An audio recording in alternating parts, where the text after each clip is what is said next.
شروع اللہ کے نام سے جو بڑا مہربان نہایت رحم والا ہے۔ جو چیز آسمانوں میں ہے اور جو چیز زمین میں ہے سب خدا کی تسبیح کرتی ہے، اسی کی سچی بادشاہی ہے اور اسی کی تعریف لامتناہی ہے اور وہ ہر چیز پر قادر ہے۔ وہی تو ہے جس نے تم کو پیدا کیا، پھر کوئی تم میں کافر ہے اور کوئی مومن، اور جو کچھ تم کرتے ہو خدا اس کو دیکھتا ہے۔ اسی نے آسمانوں اور زمین کو مبنی بر حکمت پیدا کیا، اور اسی نے تمہاری صورتیں بنائیں اور صورتیں بھی پاکیزہ بنائیں، اور اسی کی طرف تمہیں لوٹ کر جانا ہے۔ جو کچھ آسمانوں اور زمین میں ہے وہ سب جانتا ہے، اور جو کچھ تم چھپا کر کرتے ہو اور جو کھلم کھلا کرتے ہو اس سے بھی آگاہ ہے، اور خدا دل کے بھیدوں سے واقف ہے۔ کیا تم کو ان لوگوں کے حال کی خبر نہیں پہنچی جو پہلے کافر ہوئے تھے تو انہوں نے اپنے کاموں کی سزا کا مزہ چکھ لیا، اور ابھی دکھ دینے والا عذاب اور ہونا ہے۔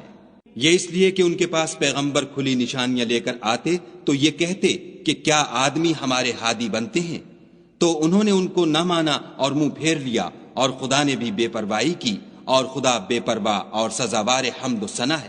جو لوگ کافر ہیں ان کا اعتقاد ہے کہ وہ دوبارہ ہرگز نہیں اٹھائے جائیں گے۔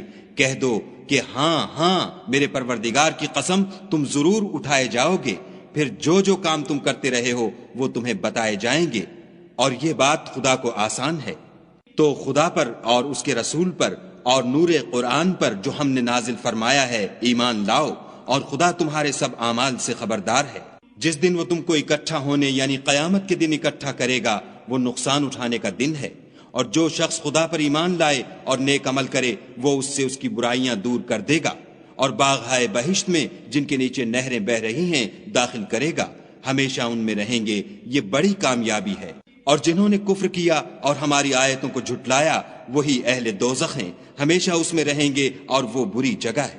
کوئی مصیبت نازل نہیں ہوتی مگر خدا کے حکم سے، اور جو شخص خدا پر ایمان لاتا ہے وہ اس کے دل کو ہدایت دیتا ہے، اور خدا ہر چیز سے باخبر ہے۔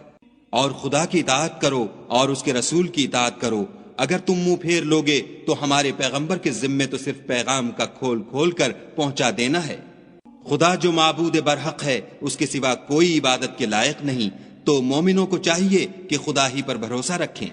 مومنوں، تمہاری عورتوں اور اولاد میں سے بعض تمہارے دشمن بھی ہیں، سو ان سے بچتے رہو، اور اگر معاف کر دو اور درگزر کرو اور بخش دو تو خدا بھی بخشنے والا مہربان ہے۔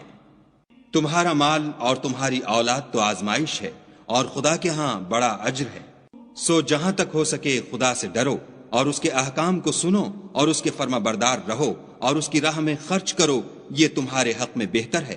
اور جو شخص طبیعت کے بخل سے بچا لیا گیا تو ایسے ہی لوگ راہ پانے والے ہیں۔